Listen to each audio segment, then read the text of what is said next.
नमस्कार, आप देख रहे हैं एफएम न्यूज और मैं हूं आपके साथ अब्दुल समद। बुलेटिन की शुरुआत करेंगे देवभूमि उत्तराखंड की तमाम बड़ी खबरों के साथ। उत्तराखंड में विधानसभा सीटों के उपचुनाव का ऐलान हो गया है। उत्तराखंड के 2 विधानसभा के उपचुनाव की तारीख का ऐलान हो गया है। निर्वाचन आयोग ने मतदान की तारीख जारी कर दी है। 10 जुलाई को 2 विधानसभा के उपचुनाव के लिए इसका मतदान होना है और 13 जुलाई को मतगणना होनी है। मंगलौर और बद्रीनाथ विधानसभा के लिए उपचुनाव होगा।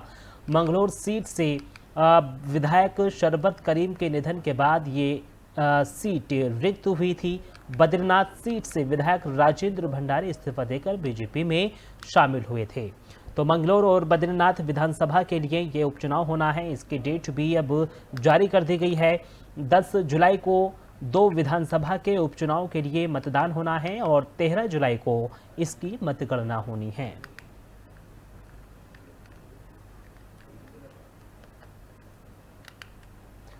तो उत्तराखंड में विधानसभा सीटों के उपचुनाव का ऐलान हो गया है। उत्तराखंड के 2 विधानसभा के उपचुनाव की तारीख का ऐलान हुआ है। निर्वाचन आयोग ने मतदान की तारीख भी अब जारी कर दी है। 10 जुलाई को 2 विधानसभा के उपचुनाव के लिए मतदान होना है। 13 जुलाई को मतगणना होनी है। मंगलौर और बद्रीनाथ विधानसभा के लिए ये उपचुनाव होना है। मंगलौर सीट से विधायक शरबत करीम के निधन के बाद ये सीट रिक्त हुई थी। बद्रीनाथ सीट से विधायक राजेंद्र भंडारी इस्तीफा देकर बीजेपी में शामिल हुए थे। और इसी खबर पर ज्यादा जानकारी के लिए अजय पांडे देहरादून से हमारे ब्यूरो चीफ लाइव जुड़ गए हैं ज्यादा जानकारी के लिए। अजय जी, 2 विधानसभा सीटों पर उपचुनाव होना है, क्या कुछ जानकारी आपके पास? उसकी डेट भी अब फिक्स कर दी गई है, 10 जुलाई को ये मतदान होना है। देखिए, उत्तराखंड में 2 विधानसभा सीटों पर उपचुनाव को लेकर के राजनीतिक दल काफी समय से तैयारी कर रहे थे। राजेंद्र भंडारी बद्रीनाथ विधानसभा सीट से विधायक थे, वो कांग्रेस की ओर से विधायक थे और पिछले चुनाव के दौरान यानी लोकसभा चुनाव से पहले उन्होंने कांग्रेस से इस्तीफा दिया है और उसके बाद से वो बीजेपी में शामिल हो गए हैं। उनकी विधायकी रद्द होने के चलते ये सीट खाली हुई है और इसके साथ साथ मंगलौर विधानसभा सीट से बीएसपी के जो विधायक शरबत करीम अंसारी थे उनका निधन हो गया है। उसके बाद ये सीट खाली हो गई थी। तो इन दोनों सीटों पर अब उपचुनाव होना है और इस चुनाव के लिए निर्वाचन आयोग ने तारीखों का ऐलान कर दिया है। 10 जुलाई को यहाँ पर मतदान होगा और 13 जुलाई को मतगणना होगी। शरबत करीम अंसारी जो मंगलौर विधानसभा सीट से विधायक थे, उनका निधन काफी पहले हो गया था और इसके लिए 6 महीने का जो समय होता है वो भी पार हो गया। हालांकि ये चुनाव काफी पहले हो जाना चाहिए था, लेकिन कांग्रेस के जो प्रत्याशी थे वो दूसरे नंबर पर जो कांग्रेस के प्रत्याशी थे उस चुनाव के दौरान वो कोर्ट चले गए थे और उन्होंने इसकी शिकायत की थी और इसको लेकर के अभी निस्तारण नहीं हो पाया था, जिसके चलते इस चुनाव के लिए देरी हुई है। हालांकि शरबत करीम अंसारी के निधन के बाद उन्होंने जो याचिका दायर की थी वो याचिका वापस भी ले ली थी, लेकिन कानूनी प्रक्रिया के चलते थोड़ा वक्त जरूर लगा है। तो अब दोनों जगहों का जो चुनाव है वो एक साथ हो रहा है। मैं आपको बता दूं कि जो मंगलौर विधानसभा सीट है, इस सीट पर हमेशा चाहे कांग्रेस के ओर से प्रतिनिधित्व रहा हो या बीएसपी की ओर से प्रतिनिधित्व रहा हो, लेकिन भाजपा को इस पर अभी तक कभी जीत नहीं मिली है। इसको लेकर के अब भाजपा भी अपनी स्तर से रणनीति बनाने में जुट गई है। वहीं बद्रीनाथ विधानसभा सीट से राजेंद्र भंडारी विधायक रहे हैं और कांग्रेस के विधायक रहे हैं। इससे पहले ये सीट बीजेपी के खाते में थी और जो वर्तमान प्रदेश अध्यक्ष हैं महेंद्र भट्ट, वो बद्रीनाथ से विधायक पहले रह चुके हैं।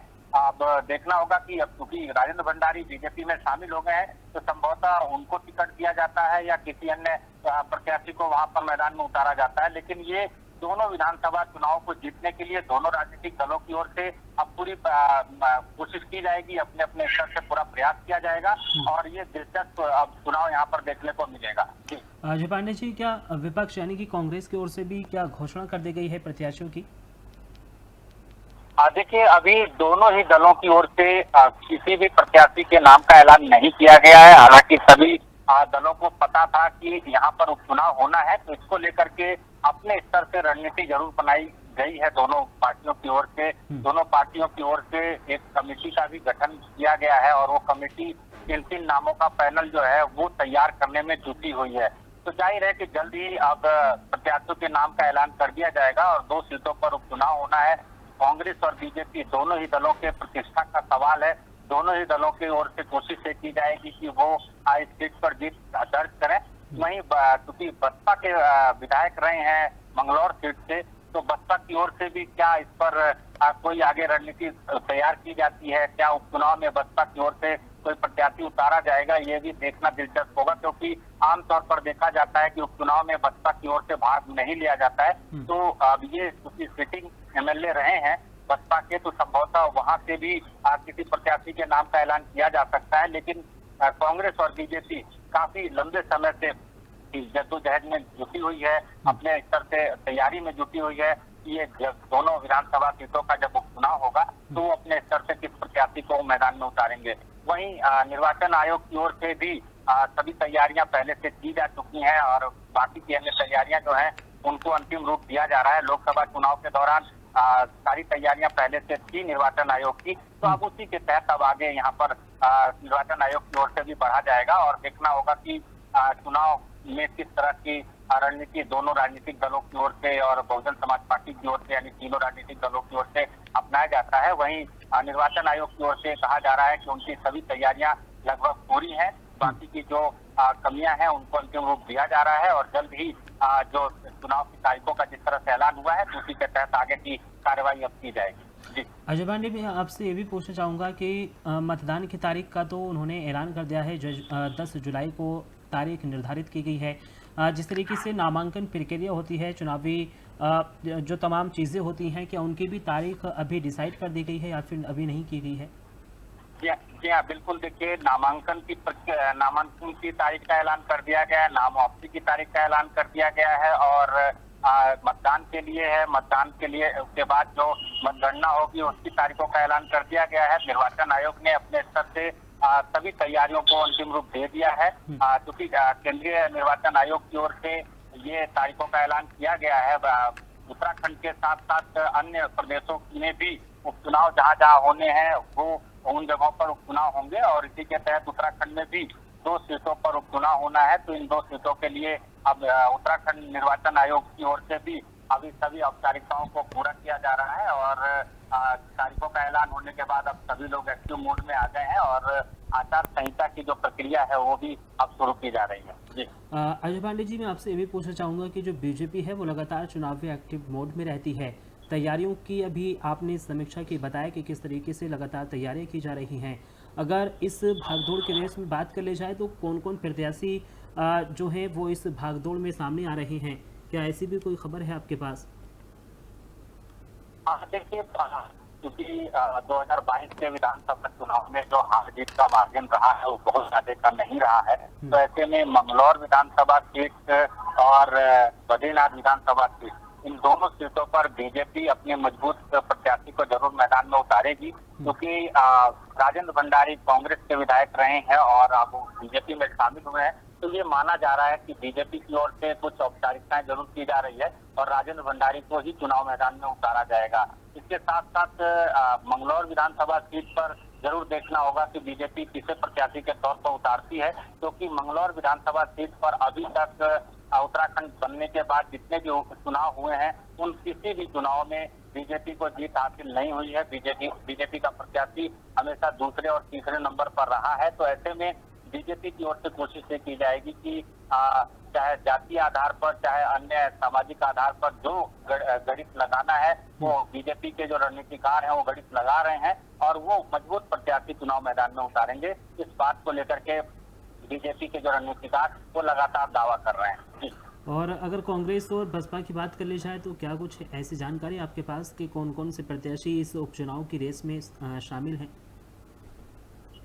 देखिए, कांग्रेस की ओर से क्योंकि जो विधायक थे अभी, क्योंकि ये सिटिंग सीट जो थी वो कांग्रेस के पास थी, कांग्रेस के विधायक यहाँ से जीत करके आए थे और वो अब बीजेपी में शामिल हो गए। तो उसके बाद जो अन्य पदाधिकारी हैं, जो अन्य दावेदार हैं, वो अब अपना दावा कर रहे हैं। हालांकि अभी 3 नामों का जो पैनल बनाने की बात कांग्रेस की ओर से कही जा रही है, इसी तरह से बीजेपी की ओर से भी हालांकि 3 नामों के पैनल की बात कही जा रही है। तो कांग्रेस की ओर से 3 नामों का पैनल तैयार किया जा रहा है। प्रदेश अध्यक्ष करण माहरा ने इसके लिए पहले ये कमेटी का गठन कर दिया है और वो कमेटी अब 3 नामों के पैनल को तैयार कर रही है। कई दावेदार कांग्रेस में सामने आ रहे हैं। अब उन दावेदारों में किसको कांग्रेस की ओर से चुनावी मैदान में उतारा जाएगा, ये देखना दिलचस्प होगा।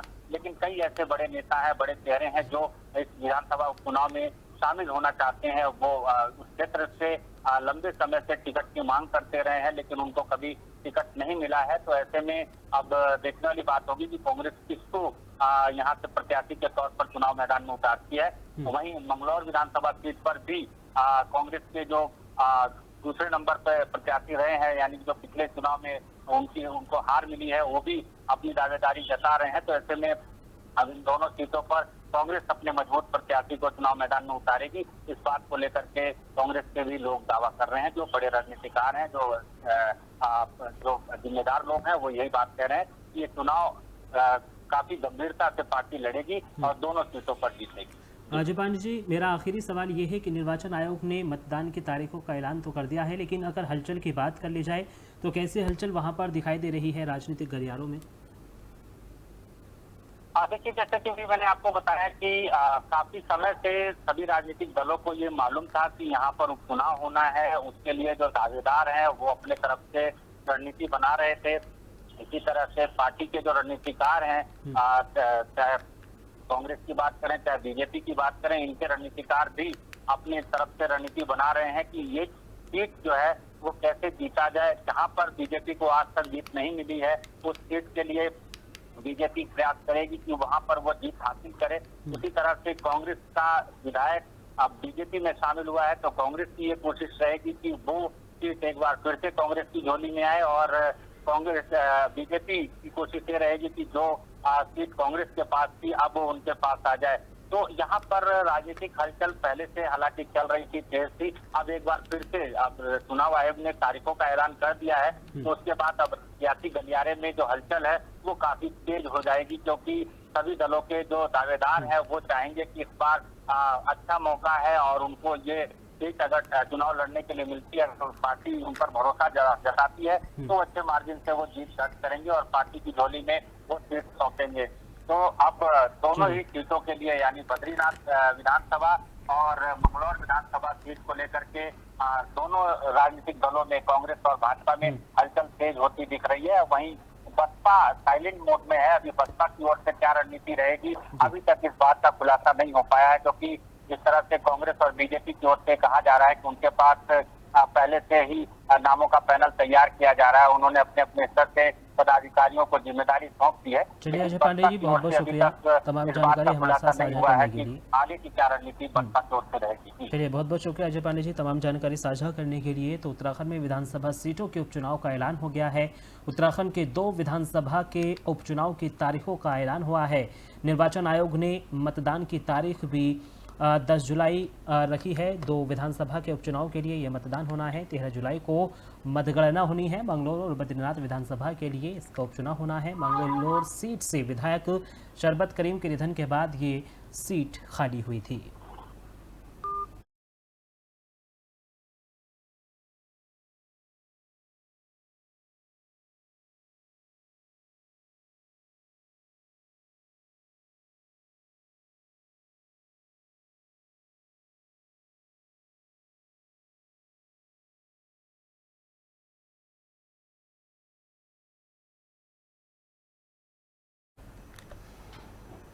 चलिए खबरों में आगे बढ़ेंगे। अल्मोड़ा पिथौरागढ़ संसदीय सीट से लोकसभा सांसद अजय टम्टा को मोदी सरकार ने राज्य मंत्री बनाए जाने पर रानीखेत नगर में भाजपा कार्यकर्ताओं और पदाधिकारियों ने गांधी चौक में आतिशबाजी कर खुशी जताई है और साथ ही साथ मिष्ठान वितरण कराया है। आपको बता दें कि अजय टम्टा ने इस बार हैट्रिक लगाई है। वो इस सीट से तीसरी बार जीते हैं।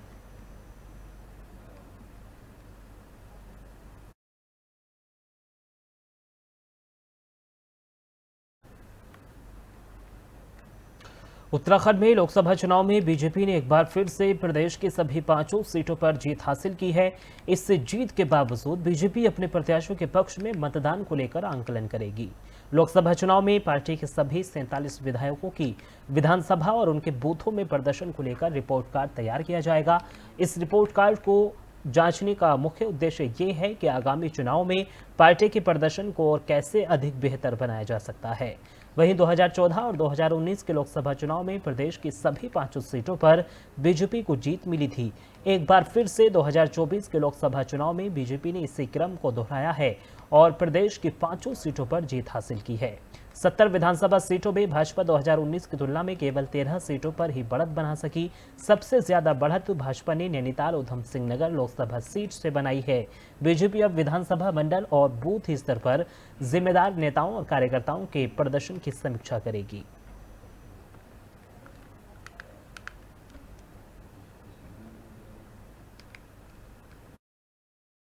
ये भारतीय जनता पार्टी में संभव है। पार्टी लोग अन्य दल हारने के बाद समीक्षा करते हैं, लेकिन भारतीय जनता पार्टी जीत के बाद भी स्वयं का आकलन करती है और उसकी समीक्षा करती है। इसलिए हमारे प्रदेश अध्यक्ष आदरणीय महेंद्र भट्ट जी ने पूरे प्रदेश भर में किस बूथ पर क्या भारतीय जनता पार्टी को मतदान मिला, इसको लेकर के एक कमेटी का गठन किया गया और इसकी समीक्षा करने के लिए कमेटी गठित करने वाले हैं। ये भारतीय जनता पार्टी में संभव है। पार्टी उत्तराखंड में प्रदेश की सभी 5 सीटों पर जीत हासिल करने के बाद अब बीजेपी अपने प्रत्याशियों को विधानसभा वार मिले वोटों को लेकर के आकलन करेगी। 2014-2019 के लोकसभा चुनाव में बीजेपी प्रत्याशियों के पक्ष में किस तरह का रुझान रहा है और 2024 में किस तरह का रुझान रहा है, इसका आकलन किया जाएगा। हालांकि 2022 के विधानसभा चुनाव में बीजेपी को उत्तराखंड में 47 सीटें मिली थी और अब 2024 के लोकसभा चुनाव में विधानसभा वार बीजेपी 60 सीटों पर बढ़त बना करके आगे चली गई है। लेकिन इसके बावजूद अब बीजेपी इस बात का आकलन करेगी कि अन्य सीटों पर विपक्षी प्रत्याशियों को कितने प्रतिशत मतदान हुआ है। अजय पांडे। उत्तराखंड की 5 लोकसभा सीटों पर भाजपा प्रत्याशियों की जीत के बाद बीजेपी के कार्यकर्ता काफी उत्साहित हैं। पार्टी के प्रदेश मीडिया प्रभारी मनवीर चौहान का कहना है कि कांग्रेस हाईकमान से भी कोई बड़ा नेता उत्तराखंड से चुनाव लड़ता है तो उसको हार का ही सामना करना पड़ता है। पहले भी कांग्रेस के बड़े नेता चुनाव लड़े थे और उनकी हार हुई थी। प्रदेश की जनता उत्तराखंड के विकास को देखते हुए भाजपा के साथ खड़ी है। वाले हैं वही इस बात को प्रमाणित करेंगे, लेकिन उनके चाहे कोई भी नेता यहाँ पर देश के हाईकमान उनका यहाँ लड़ता, तभी भी उत्तराखंड की जनता भारतीय जनता पार्टी के साथ खड़ी रही है। पहले भी उनके बड़े नेता चुनाव लड़े हैं, उस समय भी भारतीय जनता पार्टी जीती है। इसलिए उत्तराखंड की जनता हमेशा राष्ट्रवादी विचारधारा की प्रदेश है और हमेशा वो भारतीय जनता पार्टी विकास के साथ हो रही है। भारतीय जनता पार्टी ने विकास किया है, इसलिए हमेशा भाजपा के साथ।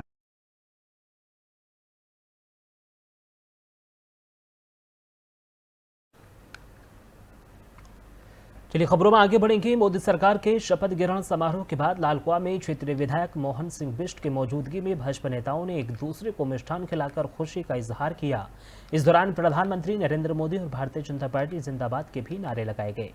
वहीं भाजपा विधायक मोहन सिंह बिष्ट ने कहा है कि ये ऐतिहासिक मौका है जब प्रधानमंत्री नरेंद्र मोदी ने तीसरी बार शपथ ग्रहण की है। उन्होंने कहा है कि अब विकसित भारत के संकल्प का सपना दूर नहीं है और प्रधानमंत्री नरेंद्र मोदी के नेतृत्व में इसे जल्द ही पूरा किया जाएगा। वहीं छोटे से राज्य उत्तराखंड से अल्मोड़ा सांसद अजय टम्टा को केंद्रीय मंत्रिमंडल में शामिल किए जाने पर उन्होंने मोदी सरकार का धन्यवाद दिया है और कहा है कि उन्हें उम्मीद थी कि नैनीताल लोकसभा से सांसद अजय भट्ट इस बार पुनः केंद्रीय मंत्रिमंडल में शामिल किए जाएंगे। देखिए, ये तो स्वाभाविक ही था और ये तय था कि माननीय मोदी जी को तीसरी बार इस देश का प्रधानमंत्री बनना है। और जिस प्रकार से लोगों ने भरपूर समर्थन एनडीए को दिया है, उससे ये हम लोग निश्चित रूप से कह सकते हैं कि इस कार्यकाल में भी जो बड़े कार्य होने हैं वो उन कामों को करने में हमारी प्रधानमंत्री जी और हमारी सरकार कामयाब रहेगी। और जहाँ तक चुनौतियों का प्रश्न है कि ये लोग लंबे समय से भारतीय जनता पार्टी के सहयोगी हैं, जनतांत्रिक गठबंधन के लोग सदस्य हैं, तो इसलिए चुनौती ऐसा कोई विषय नहीं है और सब लोग पार्टी के साथ हैं। और उन्होंने मोदी जी के नेतृत्व में आस्था जताते हुए उनके साथ मिलकर काम करने का आश्वासन दिया है। जिस बात का संकल्प लिया है, क्या लगता है इस बार? निश्चित रूप से ये जो 5 साल है, ये 2047 में भारत को विकसित भारत बनाने में मील का पत्थर साबित होंगे और इनसे ही भविष्य के भारत का। बिजली के दामों में वृद्धि को लेकर जनसंघर्ष मोर्चा के अध्यक्ष रघुनाथ सिंह नेगी के नेतृत्व में जनसंघर्ष मोर्चा के कार्यकर्ताओं ने तहसील विकासनगर पहुंचकर प्रदर्शन किया। वहीं उनके द्वारा एक ज्ञापन उप जिलाधिकारी विकासनगर के माध्यम से सरकार को भेजा गया है। वहीं उनका कहना है कि विद्युत के दामों में जो बढ़ोतरी की गई है उससे आमजन प्रभावित हो रहा है। सरकार को अपने इस फैसले को वापस लेना होगा और बिजली के दामों में कटौती करनी होगी। इस प्रदर्शन करने वालों में आकाश पवार, दिलबाग सिंह सहित सैकड़ों जनसंघर्ष मोर्चा के कार्यकर्ता मौजूद रहे। वही आइए जानते हैं क्या कहना है जनसंघर्ष मोर्चा रघुनाथ सिंह नेगी का। दरअसल बिजली के दामों में जिस प्रकार सरकार लगातार बढ़ोतरी करी, इसने एक आम जो उपभोक्ता है उसका जीना हराम कर दिया। सरकार कई तरह से लूटने का काम कर रही है, चाहे फिक्स चार्जेस के नाम पर, चाहे यूनिट के जो स्लैब बनाए गए हैं 100 यूनिट के। और मजे की बात है, जो फिक्स चार्जेस है वो ऐसा नहीं कि एक बिल में एक बार आएगा, वो हर किलोवाट के ऊपर, जैसे 100 यूनिट तक का है 75 रुपये, फिर 100 से 285 रुपये, फिर 100 रुपये का जो फिक्स चार्ज है। अगर 3 किलोवाट का है तो एक महीने में 300 रुपये उसको फिक्स चार्जेस देना पड़ेगा।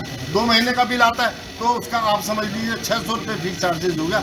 चाहे उसकी यूनिट कम कंज्यूम हो रही है, इस तरह से वैसे ही रेट का हिसाब है 3 रुपये 40 पैसे, 4 रुपये 90 पैसे, 6 रुपये 70 पैसे, 7 रुपये 35 पैसे, एक तरह से खुली लूट है। और हमारा जनसंघर्ष मोर्चा का कहना है कि सरकार बिल्कुल इस जो लाइन लॉस है उसको रोकने में बिल्कुल नाकाम हुई। हम नहीं समझ पा रहे कि सरकार इसको क्यों नहीं रोक पा रही, क्यों विद्युत विभाग इसको नहीं रोक पा रहा है। और उसके न रोकने का जो सबसे बड़ा कारण है, हमारा सरकार पे भी आरोप है कि सरकार की मिली भगत है कि प्रदेश के अंदर बिजली की क्राइसिस हो जाए और महंगे दामों में बिजली खरीदनी पड़े, जिसमें बहुत बड़ा खेल है। और इस खेल में जनता का तेल निकल रहा है। सरकार को थोड़ी भी अगर सद्बुद्धि है, थोड़ा भी जनता की तरफ अगर उसको दया है, तो उसे लाइन लॉस कम करने की दिशा में और तमाम जो ये यूनिट के स्लैब बनाए गए उसको 150 से 200 यूनिट का करना चाहिए। और जो हमारा फिक्स चार्जेज इन्होंने हमारे पे थोपा है उसको न्यूनतम करें, जिससे आम उपभोक्ता बिजली का इस्तेमाल कर सके। क्या मानते हैं कि ब्रंच केबल जो बिछाई गई थी उससे उसका कहीं ना कहीं मिली भगत करके पैसा कमाया? दरअसल क्या है, मैं आपसे बताऊं कि जो लाइन लॉस है करीब 1000 से लेकर 1500 करोड़ का प्रति वर्ष, ये जनता पे बहुत बड़ा बोझ पड़ रहा है और सरकार इसको रोक नहीं पा रही। लाइन का मेन ये है कि बिजली जो चोरी है, जो बड़े बड़े उद्योगों में लग रही है बिजली, वहाँ चोरी होती है। और कई जो दूर दराज के गांव में, अगर आप रुड़की की बात करें, हरिद्वार की बात करें, तमाम पिथौरागढ़, बहुत बड़े लाइन लॉसेज हैं। अगर सरकार इसको रोक देती है तो गरीब जनता बहुत राहत महसूस करती है। दरअसल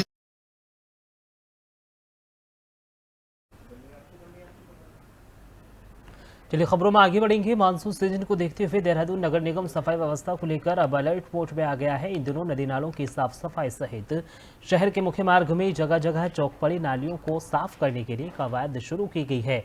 जानकारी देते हुए अपर नगर आयुक्त वीर सिंह बुदयाल ने कहा है कि मानसून को देखते हुए पिछले 1 माह से जगह जगह साफ सफाई सहित नदी नालियों को साफ किया जा रहा है, ताकि मानसून आते ही किसी भी प्रकार की समस्या उत्पन्न न हो सके। साथ ही अब नगर निगम परिसर में जल्द एक कंट्रोल रूम भी स्थापित किया जाएगा, जिसे मानसून सीजन को देखते हुए एक्टिव मोड पर रखने की तैयारी सुनिश्चित की जाएगी।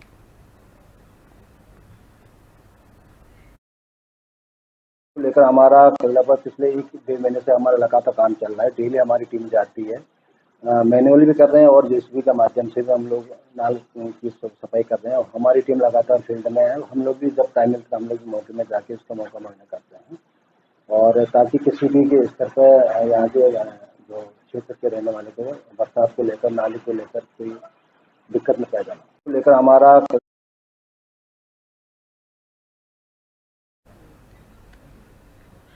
Mussoorie picture palace mall road पर बैरियर पर बीकानेर से आए एक पर्यटक दंपति द्वारा बैरियर पर तैनात पुलिसकर्मी, दारोगा और नगरपालिका के कर्मचारियों से प्रवेश को लेकर जमकर गाली गलौज की गई, जिसको लेकर बैरियर पर जमकर हंगामा हो गया। बताया जा रहा है कि बीकानेर से पर्यटक जो अपने आप को कैप्टन पर माल रोड बैरियर पर तैनात कर्मचारियों द्वारा प्रवेश शुल्क मांगा गया था, उसने उनसे प्रवेश शुल्क लेने के निगम के बारे में कागज मांगे गए।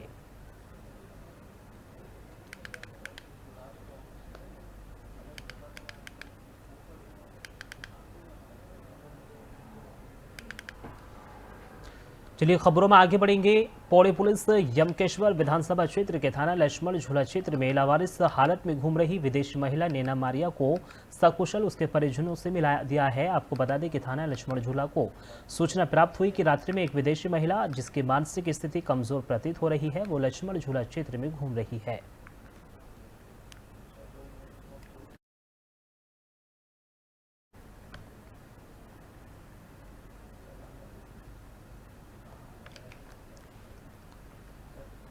खबरों में आगे बढ़ेंगे। देश की स्वतंत्रता की लड़ाई में अहम भूमिका निभाने वाले अब्बास तैयब जी की पुण्यतिथि के मौके पर मसूरी में उनको याद किया गया। उनकी कब्र पर जाकर मुस्लिम समुदाय के लोगों ने पुष्पांजलि अर्पित कर उन्हें याद किया। वहीं अब्बास तैयब की पुण्यतिथि को सरकार और प्रशासन की ओर से भुला दिए जाने पर मुस्लिम समुदाय के लोगों ने गहरी नाराजगी व्यक्त की। और फिलहाल इस बुलेटिन में सिर्फ इतना ही। देश और दुनिया की तमाम बड़ी खबरों के लिए बने रहिए FM न्यूज़ के साथ। नमस्कार।